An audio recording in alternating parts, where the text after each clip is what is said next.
Ocelot Records 10-year reunion to benefit the Dana-Farber Cancer Institute. June 13th, Faces Brewing Company, Malden, Massachusetts. Come reunite with friends of old and new with a star-studded lineup with Oh the Humanity, Dead Cats, Dead Rats, A Minor Revolution, The Hideout, and The Digs. This is an all-ages show. Get your tickets for Ocelot Records 10-year reunion to benefit the Dana-Farber Cancer Institute at facesbrewing.com. You're listening to the Struggling Artist Podcast. People need to be entertained. They need the distraction. With your host, Trev Allen. I wish to God that somebody would do something to block out the voices in my head for 5 minutes.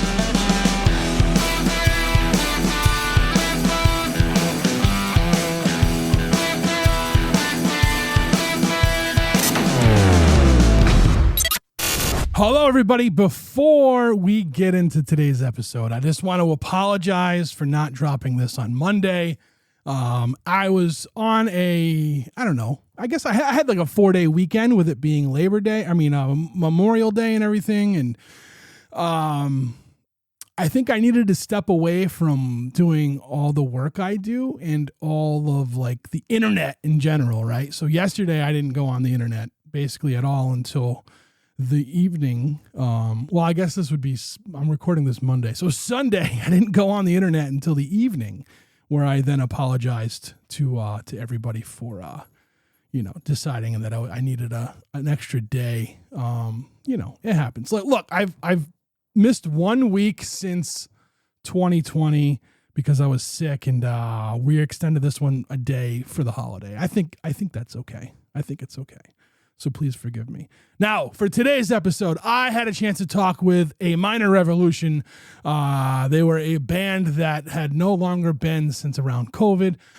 They got back together for Steve Ocelot's Ocelot Records 10-year reunion show, and it was a pleasure talking with them. I love their sound, and I think I love everybody's sound who comes on the podcast, right? But no, these guys have a unique sound in the sense of they'll use horns and stuff, but they're not ska. And I like that. So stick around to the end to hear a song from Minor Revolution. This is episode 433 of the Struggling Artist Podcast. Struggling with A Minor Revolution.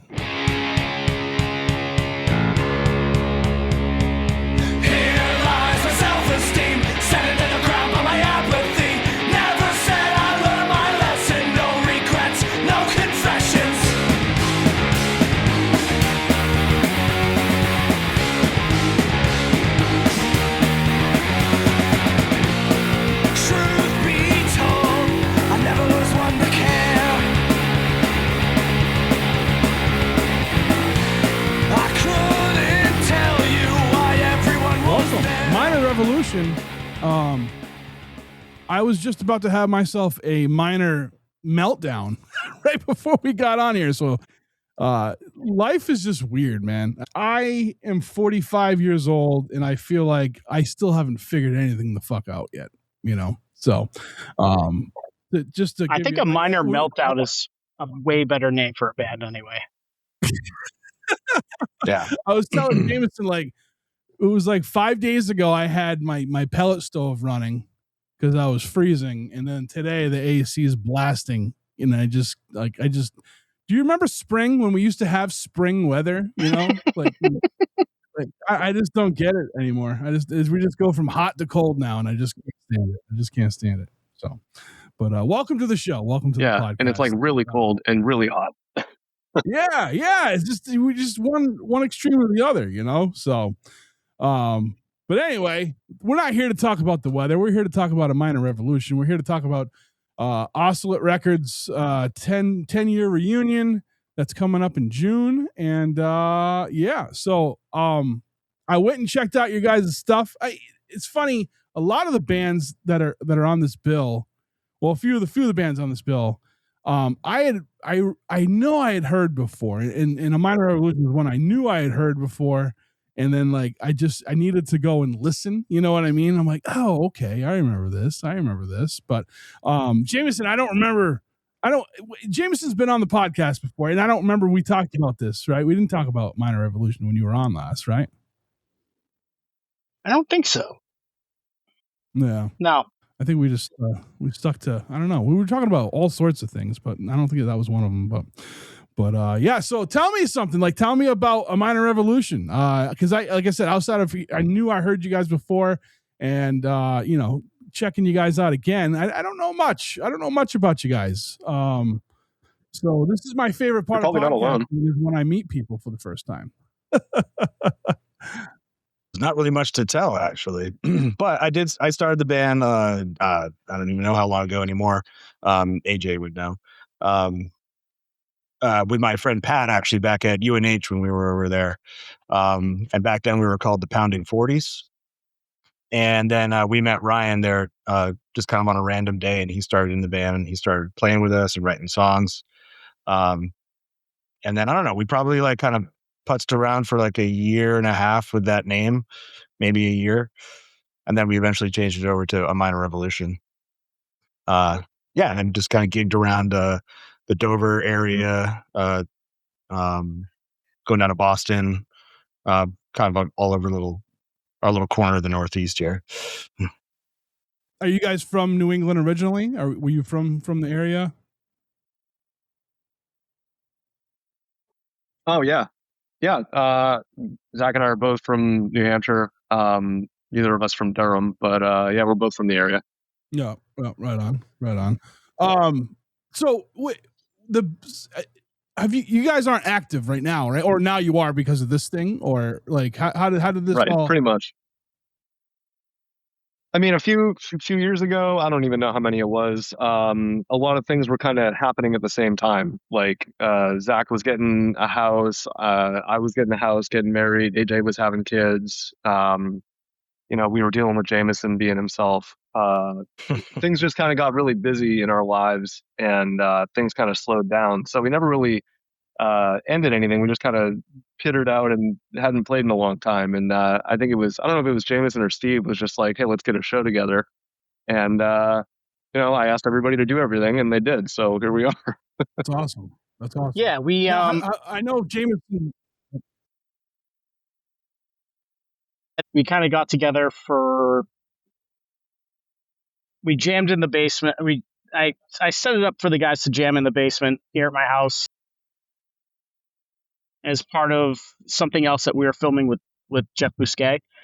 And that was kind of the first time everyone had been back together in the same room in a long time. And then I started annoying Steve and being like, let's just get a show. Let's just do a show. Like, get the digs together. Let's do a show. Ocelot reunion. Let's do a show. And there it is. That's awesome. Hell yeah. I'm excited. I'm excited for the show. I am going to be there. I cannot wait. I made sure. I have a bad habit of booking myself, like booking the podcast like way too far in advance, and then I miss shows. And but I made sure when he first met with me that I like blocked that day out. I'm like, all right, I think it's going to be fun. I've liked everything I've ever heard from the label, which is awesome, you know. And like I think I said this in one of the other podcasts, one of the other episodes with one of the bands that are going to be playing. But like, so like I learned about the Digs through a record club that I was a member of. We had gotten the record, and it just kind of went from there. You know, and I was like, and then I got to meet Steve years later. Right. So, yeah, I'm excited for this. I think it's going to be fun. Now I know Jameson's been active with like playing music in other bands and stuff. What about you guys? Zach? So I've been, bands, right? yeah, I play with this guy, well, kind of off and on with this guy, Jeff Palmer, who was in this, The Connection. And before that, he's in this band, The Cats. He's played in, with the Queers a long time ago. He's moved out to Wisconsin kind of over the last, I think like 5 years now, but, occasionally I'll still play with him. We've been to Europe together. At the very least, we still like write and like we throw stuff back and forth, things like that. But other than that, not really actively playing. I guess I did do some gigs with Kurt Baker out of Portland, Maine, who is then lived in Spain for a while. Now he's back in the States in New York City. But but yeah, for like a regular full-time band, I haven't been in anything basically since A Minor Revolution. Jeff Palmer is awesome, by the way. I have a few of his records. I'm a fan. Oh, great, yeah. Yeah. Yep. Charts and Graphs is a good record. I spin that one a lot. Yeah, I helped him write and record do a lot of the drums on that, if not all of the drums. I don't remember all the tracks off the top of my head. But yeah, we helped I co-write and play a lot of that album. So thanks. Yeah, that's great. Yeah, no, you must have your picture must be on the back where there's pictures of everybody who was part of that album, right? Yeah, I'm sure it's on there somewhere. I don't like to have my picture taken, but yeah. On there. What about you, Ryan? I think I was on a few of those tracks on that one, on Charts and Graphs. Were you on some of those too, Jameson? Because we did. I remember doing charts. I remember doing Charts and Graphs. Oh yeah, in the studio. Mm-hmm. Oh, that's right. You yelled there's some line, I forget which song it is, but you were like alongside me screaming that into the microphone. I mean guitar. So yes, you were there for that. Mm-hmm. Yeah, but you were also yelling that line into the microphone. Oh yeah. You sang something too, is what I'm saying. Oh, all right. I don't know if sing is the word I would use for what we did, but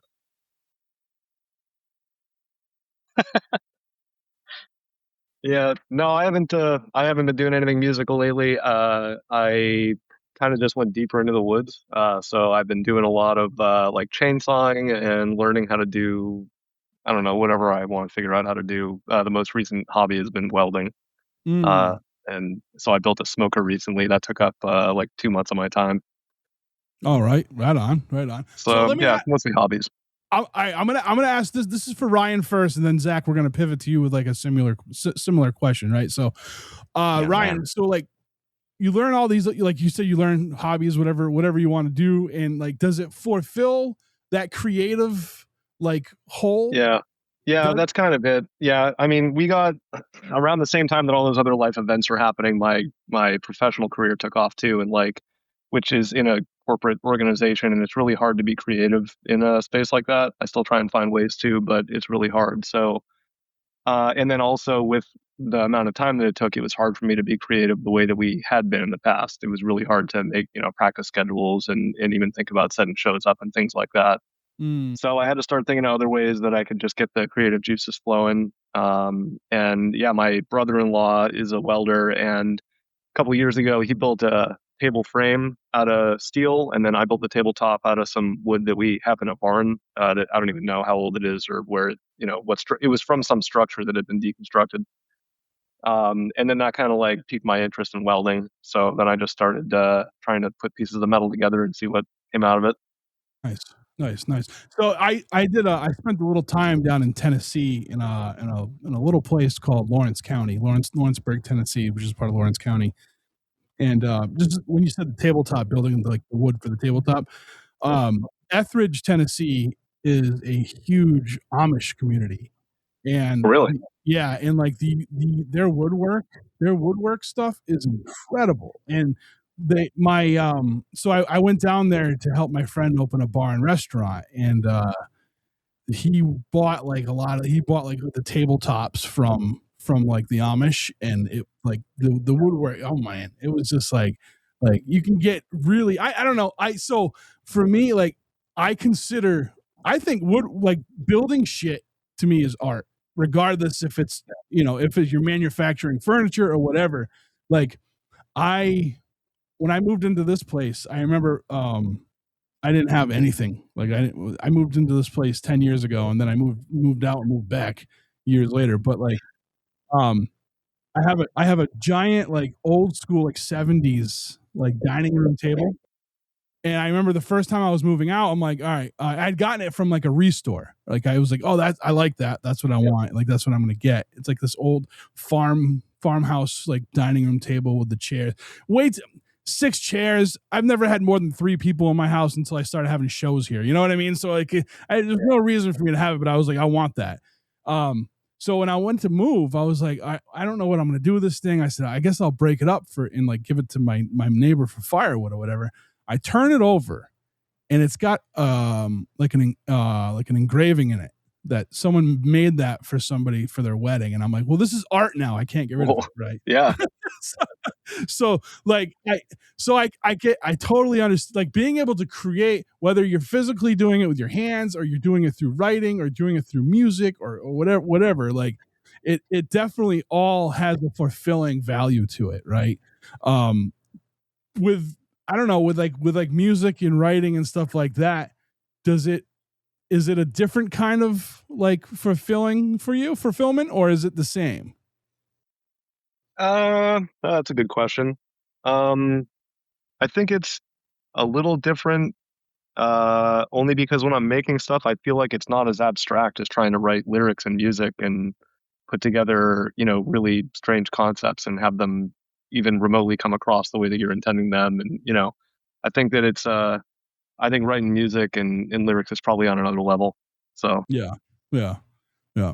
So would you still, or do you, I mean, maybe you don't, do you miss it? Did you miss the music? oh The yeah. music? Oh yeah. No, I miss it a ton. Yeah. If there were 24 more hours in a day, like we'd be doing Yeah. it still. You No sound question. right up. And Yeah. yeah, yeah. And there's songs that are not done yet that just need some dust off them and a little attention. So ideas here and there, but it is hard to focus on it when we're not playing all the time. There's not really any pressure to finish them, and Yeah. other stuff in life happens. So, but yeah, man, I definitely miss it. Like, I'm pretty excited to play the show. It's gonna be awesome. Yeah. That's awesome. Now, Zach, for you, like not having like a core band, is that something that you missed? No, not at all. Right on. All right. Yeah. Yeah, no. No, I mean, uh, yeah, playing like, so doing, Minor Revolution kind of, like Brian said, kind of puttered out. And then kind of that just opened the new chapter of like playing with Jeff. We had sort of like played, I played drums with them or whatever, but as actually kind of, I think COVID was really like the end of a Minor Revolution, where it was just like, well, nobody's doing anything. So like we already kind of were, puttering out there. But then I started playing with Jeff kind of more like more like this, like over the internet, like everybody was, and collaborating ideas. And that kind of just opened up that side of things and that relationship. And that really just kind of, um, I fell in love more with like the writing process and recording and like making albums, not as much like necessarily the being out and being in a band. I was like, what I really like is the creative process of making those songs and producing them and everything like that. And that kind of scratched that itch enough for me where, um, like this is great. Anytime I get to go play, like it's fantastic. And like maybe I'll go out for like a 2-week tour or a stint or something like that. But I'm also like, I don't need to do this, 2 days every weekend like I used to Yeah. at the same time. Yeah. That makes sense. Yeah, no, that makes a lot of sense. That makes a lot of sense.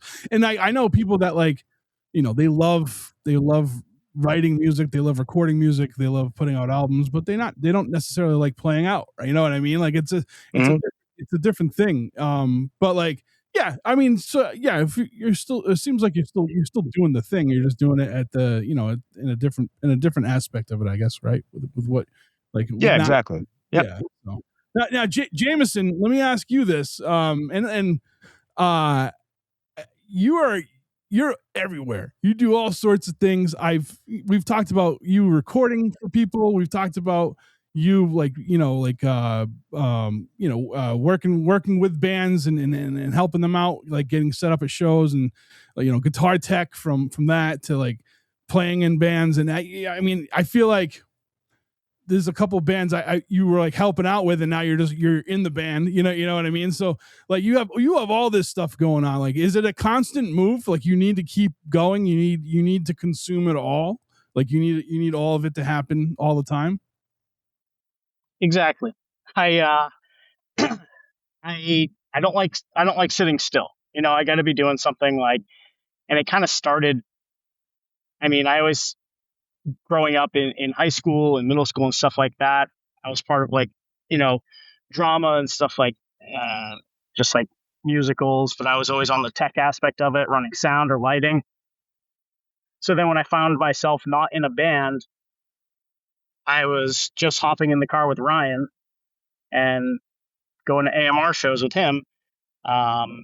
and then I can't sit still. So I was just like, all right, I'm your guitar tech now. I can't just go to a show. So Jameson always took it. He always took it more seriously than we ever did. I mean, he was once he jumped That's into actually guitar very tech, he true. really, Yeah. Right on. Yeah, He's the 'cause, most like, dedicated member of the band. yeah.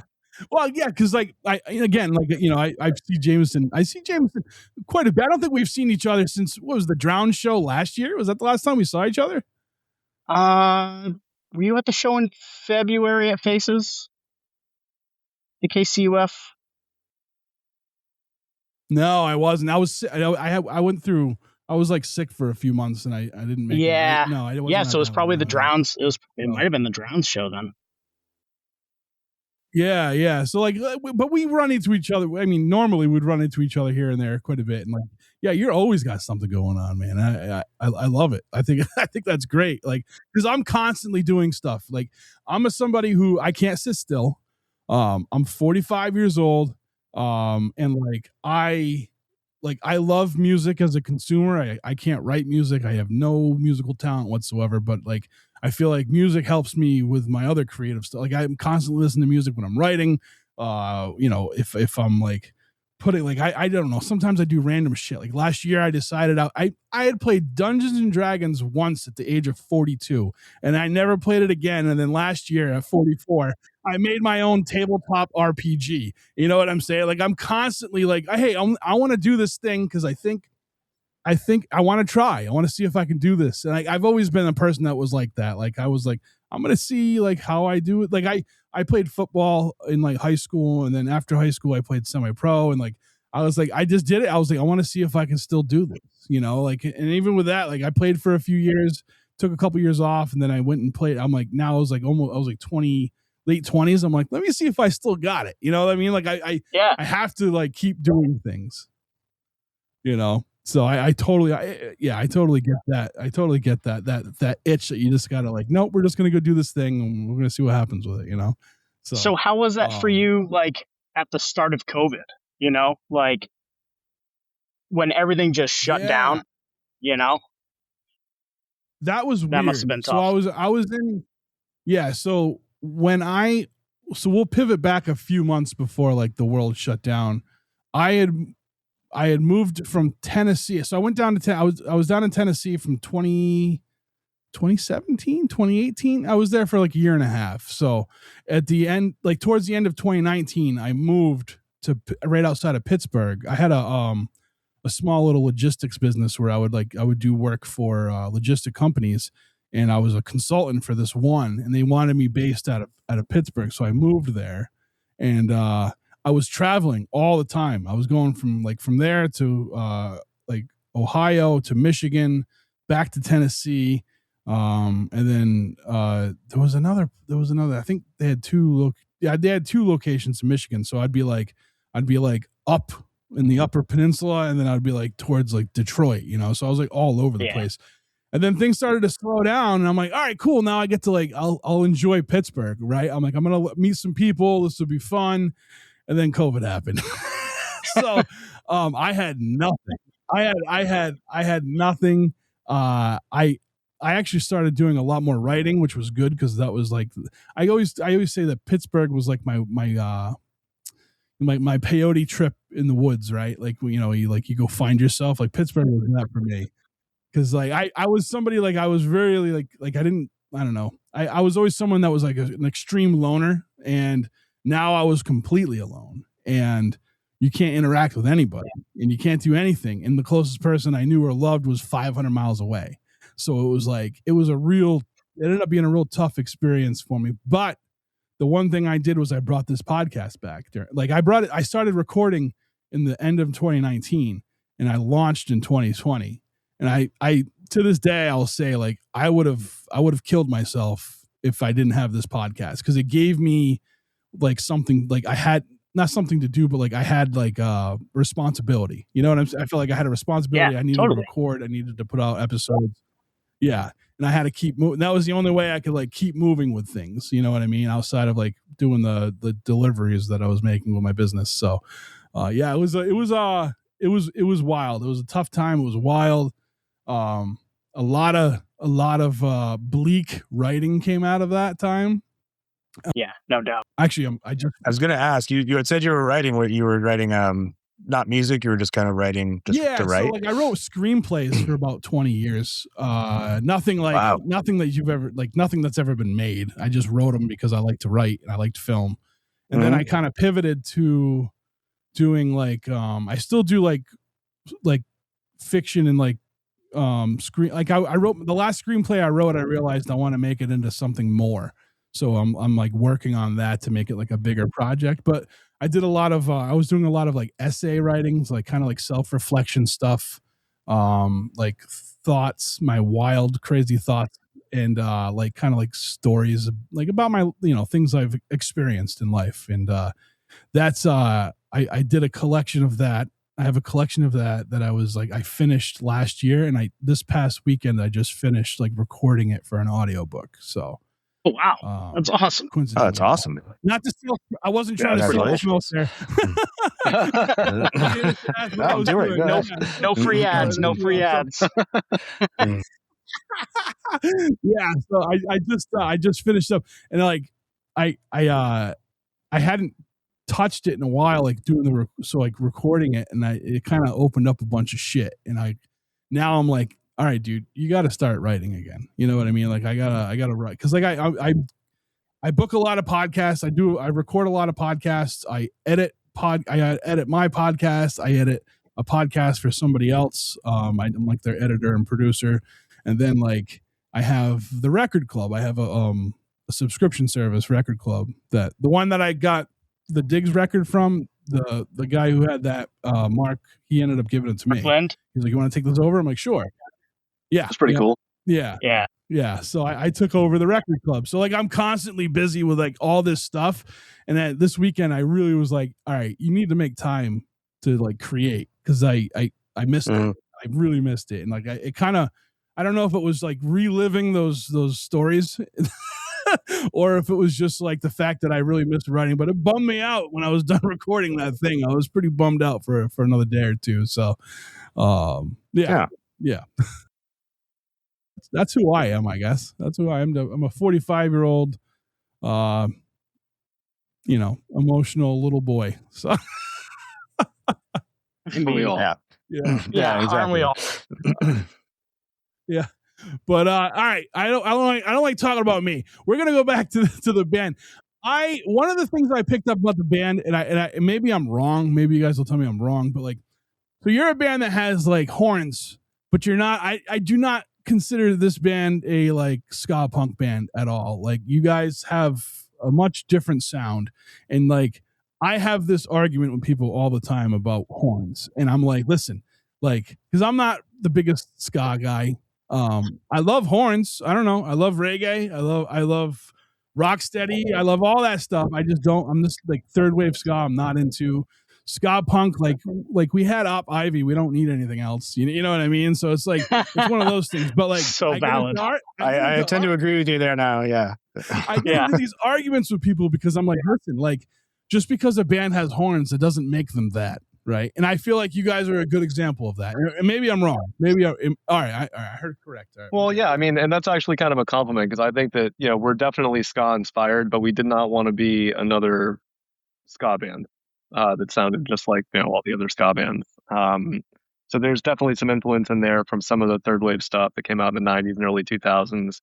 I'm like super in love with the Mad Caddies. So everything they've done is like, I mean, for a ska band, they're kind of dark and heavy. So I like, they kind of stand out in that way. But I mean, horns, I don't know, they just kind of bring a brightness to it. And we don't have, we're a three-piece. There's not a lot of flash going on. So bringing the horns in brought a lot of flash for a little while anyway. Yeah. Sorry, I'm gonna give you this. The Mad Caddies, they had that album Punk Rocksteady. Right? Yeah, that was a dope. Like I listened to that. I mean, like, dude, they've got some really good stuff. I don't there's not, I don't know how old their newest album that I've heard is, but there's not a lot of stuff by them that I really don't like. There's a couple of tunes towards the end that I was like, yeah, they kind of phoned that one in, but a lot of the stuff that they've produced over the years has been pretty good. Like that one was like it was the cover album where like they just made it reggae. It was just reggae. Like they They made But yeah, they did Green Day and NoFX and a couple of others. Yeah, Yeah, that's they did a right. really good I job with some of those. that album hooked me for sure. Yeah, So, Mad Caddies and Streetlight Manifesto. I mean, again, they're ska, but not really like everybody else. yeah, I'll give them dark, that too. heavy. Yeah, I don't. Yeah. Yeah, that's another one. But I always argue. I'm like, is Paul Simon ska then? Because he's got some upbeat. He has songs that are upbeat with horns, and you know what I mean. So I kind of dig into it because like I do. I appreciate, like, I love the different sounds like that it brings. You know, but I don't know. There's just a difference in, like, I hear it in your guys' sound that you guys aren't that, and I like that. I like that. That's what it, you know, that there's definitely influence there, but it doesn't necessarily have to be that, right? Yeah. And we didn't really write the appreciate songs that. like with a particular spot for horns either. Like, we just wrote the songs, got some horn guys in there, and we're like, figure it out, do what you got to do in there. So think That's that's exactly a lot how of we it's put the on horn parts in. Like, you're a horn player, put a horn part here. Yep. Do your job. Now, when did you guys, like, what you guys, like, around what 2000? What year did you guys start the band? Like officially from pounding 40s, which, by the way, I've pounded way too many 40s in my time too. So I That's where that came from. Yeah. It was like the Roaring 20s, but I was pounding 40s at the time. Yeah. It was a better name too. We probably should have just kept that one. I don't know. I like That was, I think, probably around 2009. I want to say, Yeah, 2008, maybe a little bit like 2009. 2010. Yeah, somewhere around there, I think. Nice. Yeah. So you guys were doing your thing for a minute then. You guys were doing your thing for a minute, and then, you know, is there, like, I think in the last 3 or so years that we were active, we would play once every quarter at the Brick House in Dover, and that was our tenure. That's what we would do. So there was, like, we did have like a pretty long stint, but towards the end of it, we were like, hey, you want to, like, Brick House in March, right? There was a little while where we were playing like every Wednesday, Thursday, Friday, Saturday, Sunday night between Boston and Portland, you know, anywhere that we could play. And it was exhausting. I mean, we were like that for, I'd say, like a year or two in the heaviest areas of it. And then as we started to slow down with some of our shows, I mean, I think I'm a bigger fan of some of the newer stuff that we've written over the years, but we were playing out less. So didn't get to flash it off as much. But I thought that the stuff we were putting together more towards the end was it was more interesting to me anyway than some of the stuff that we had written in the beginning. I think that makes sense, right? The more you mature as an artist, or, you know what I mean, like, you're gonna, because it took me, like, the last thing I finished, like, writing, I was like, I like this. it took What's me that a feel long like? time. Took me a long time to do that. You know what I mean? To say that. So I totally get it, man. It's like, because Yeah. And I was always someone too that, like, I just, like, if I wasn't as prolific as these authors or these other writers that I you know, not necessarily looked up to, but like liked, you know. So I was just like, I'll never be like that. But the last one that I'm going to make into something bigger than just that screenplay, like, I was like, this was a good job, Trev, you know, like. So, but yeah. So, do you go back and read your older stuff, and like love it or hate it, or like have a reaction to it? Yeah, I've revisited or stuff. even if it's nostalgic. Yeah. I think my problem was always I wanted to write the perfect draft, so I would just, like, that was my problem too. Reread something, I ended up rewriting things. You know what I mean? And just like, God damn it, like, you know. So, but I think if I. You know, Ryan, you had said, like, you need another 24 hours in a day, you know, like, I'm the same way. I will settle for 1 extra day a week and 2 hours extra each day. I'll settle for that. And I think I'd be able to get a lot more done. Yeah. That would go pretty far. Yeah. Yeah, absolutely. Yeah. So, yeah. So when you guys, like, stay, like, you know, doing this thing, like, being able to create, whether whether it's with metal or wood or music, or, you know, playing in this band or a different band, or producing music, right? Or being a guitar tech, like whatever you guys are doing, like it's something that we have to do, right? It's not just like I can't not do something. If I just I tried to give up writing because I didn't have a great father figure, so he was like, you know, he made fun of me and all this stuff. So for like years I was like, I'm not gonna write, and I didn't, and I was like, it just like it ate at me, like it just ate at me, and like I was not the best version of myself when I wasn't writing, you know what I mean? So like, do you guys, is it something like now that, like, I don't know how do I like, what am I trying to ask here? Like, so coming back, so one of the things with doing that, like, it's always moving forward for me. That's where I was getting at. Like, I got to, when I wasn't writing, when I started writing again, it's like move forward, move writing, keep going.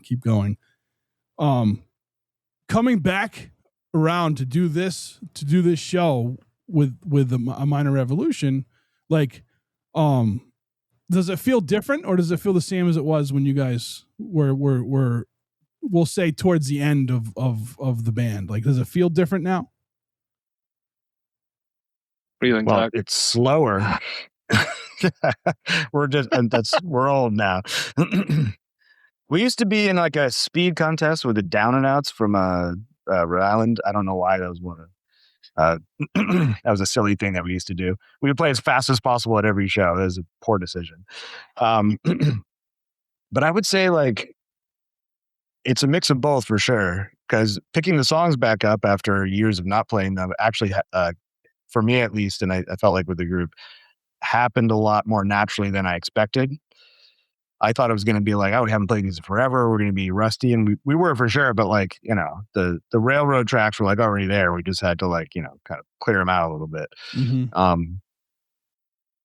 That being said, I think Ryan was like, I need like at least like 2 or 3 practices to play this show, and we're on practice like 5 or 7, and we're like, yeah, we need a couple more after this to make sure we're there. So, yeah, like I said, a mix of both of those things.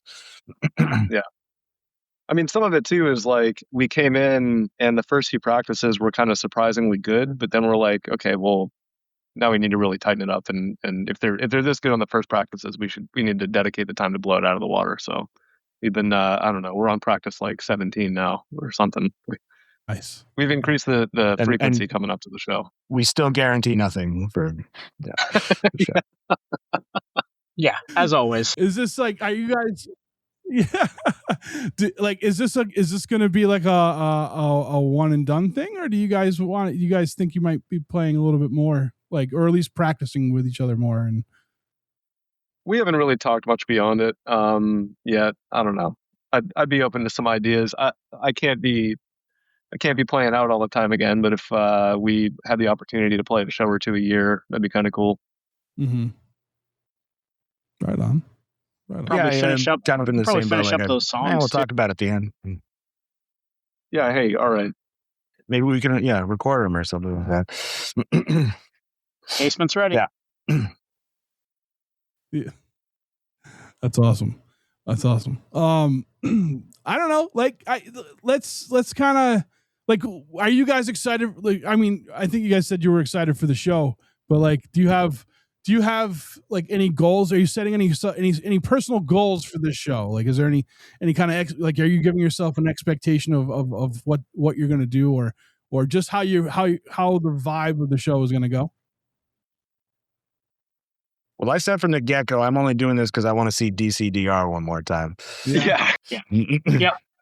That's why I'm doing this. That's mostly it. And I love Steve. The lineup is awesome. I'm pumped to play with all those guys again. You know, we could have set up a show with anybody. I'm glad that Steve and Jameson pulled it together and got all the old Ocelot guys on. It's going to be an awesome show.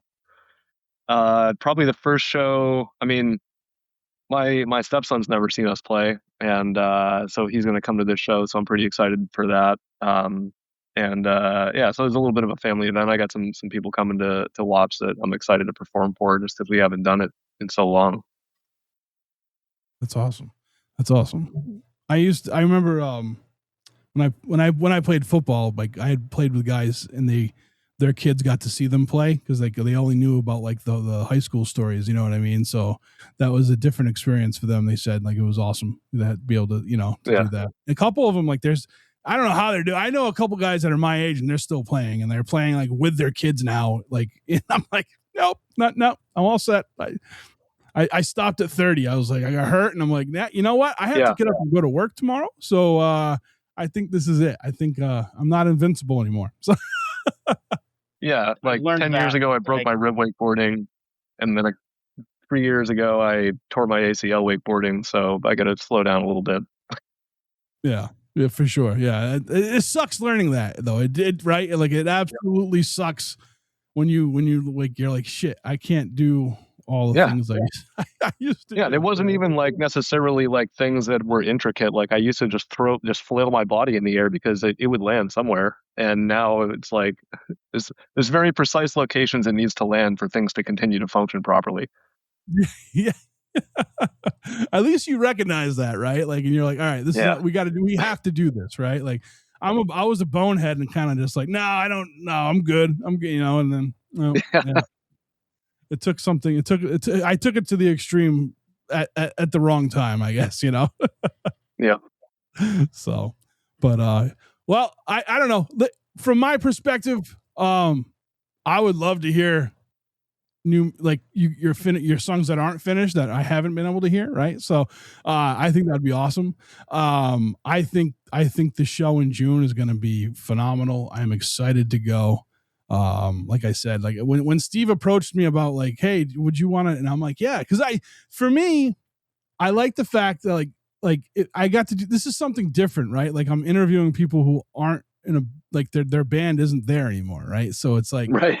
It's to get like, I think that brings another perspective of this whole thing, this whole music thing, right? So, but like to be able to help with like promoting it and stuff like that, I was excited for it too, because like Steve's just a stand-up dude, like. Yeah, no, Steve's awesome, and we appreciate the promotion too. Because I mean, I haven't been on social media in years either, because like I pretty much only had it for the band. So when that slowed down, I was like, I'm out of here. And so when it comes to promotion, I'm not great at it anymore. Yeah. I used to be hitting the streets every day, and now it's like I might log in and see how things are going. Somebody's taking care of it. I don't know if it's Steve or Jameson.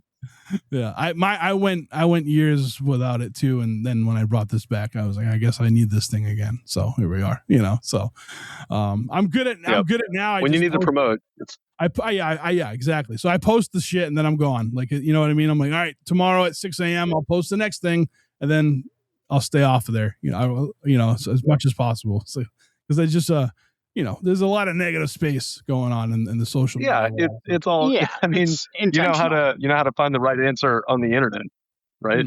Mm-hmm. Yeah, right. You know how to find the right answer on the internet? No, how? You say the wrong answer. Yeah. Fair enough. Fair enough. You'll get it. And then just check that comment section yeah. Jameson, I know you got to go to a show, so we'll wrap this up. Where can people this is funny, we just talked about social media. Where can people find you guys on social media? I think YouTube. We're on YouTube. We're on where Instagram. What's happening? Yeah, Instagram. We have a Facebook. They can find us at Faces. There's no music on there. Does the Bandcamp still exist? In real life. Your Bandcamp does exist. I'm on it right now, actually. So. The stuff is up on all like the major Bandcamp. streaming. We're on Spotify. We're on YouTube. Yeah. All right. Well, I'll post links to your Bandcamp. I'll post links to your Instagram, and I will post a link to Face's website so people can buy tickets to the show. Ryan, Zach, it was nice meeting you guys. I can't wait to meet you in person. Jameson, it's always a pleasure to talk with you, buddy. I can't wait to see you again. Sorry I missed Pooza this year. Nice to meet you, Trev. Thanks a lot for having us, man. All right. see you guys. All right. Thanks a lot, Trev. All right. Bye. See you guys. All right, that's the show. I want to thank A Minor Revolution for being today's guest on the Struggling Artist Podcast. In the show notes, you will find links to Minor Revolution, links to Faces Brewing Company. Be sure you check them out and buy a ticket to the show, which is coming up on June 13th. I want to take a second to thank the Struggling Artist podcast team. I want to thank Chris Chavez, Jeff Bousquet, Aria Rad, Ryan Cowell, and Dave Anderson for everything they do. Check them out on the socials. You can see Chris at 716 The Sound, Jeff at JRB Image, Aria at Coffin_salesman, Ryan at 13th floor _Ryan, and Dave at pinball_punks. That's on Instagram, by the way. I want to thank the band Loser Circle. Sorry, I had to swallow. For always letting us use their song, The Great Illusion of Time, off of their album Took Long Enough. You can always find a link to Loser Circle's Bandcamp page by going to Bandcamp and searching them, or to the strugglingartistpodcast.com under sponsors. You'll find a link there. I want to thank everybody over at Patreon for supporting us. If you want to become a patron, head over to patreon.com/podcast TSA. Fees are inexpensive and it helps the podcast grow. Be part of something. You're probably already part of something, but if you want to be part of something else in addition to, check it out. Check out our little Patreon page. All right. I want to thank everybody who listens to the podcast, reaches out, talks shit, talks shop, suggests bands, or tells bands and suggests us to the bands, I guess is what I was trying to say. Thank you so much. Thank you to everyone who reaches out. If you can reach us via email, trev@thestrugglingartistpodcast.com, or you can do a voicemail or text message to 774-570-1552. That is the Struggling Artist Podcast hotline. Again, that number is 774-570 right? Wait, 570-1552. Sorry, man. It's been a long weekend. All right, time to get out of here. We have a song to play. This is a Minor Revolution. The song is called Analog Ring. You will see them June 13th. Hopefully more after that, but that could be the last time. So make sure you head over to Faces Brewing Company on June 13th for Ocelot Records' 10-year reunion. Until next week, take care of yourselves. We'll talk to you then.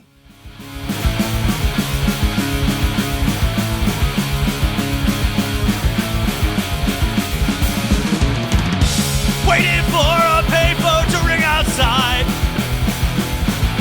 of a smoky backlot bar. These are things from a far gone time, things I wish were evermore. Being anonymous tends to lend itself to double takes and apprehensiveness. What I yearn for is the time before everyone could know your name with a few clicks.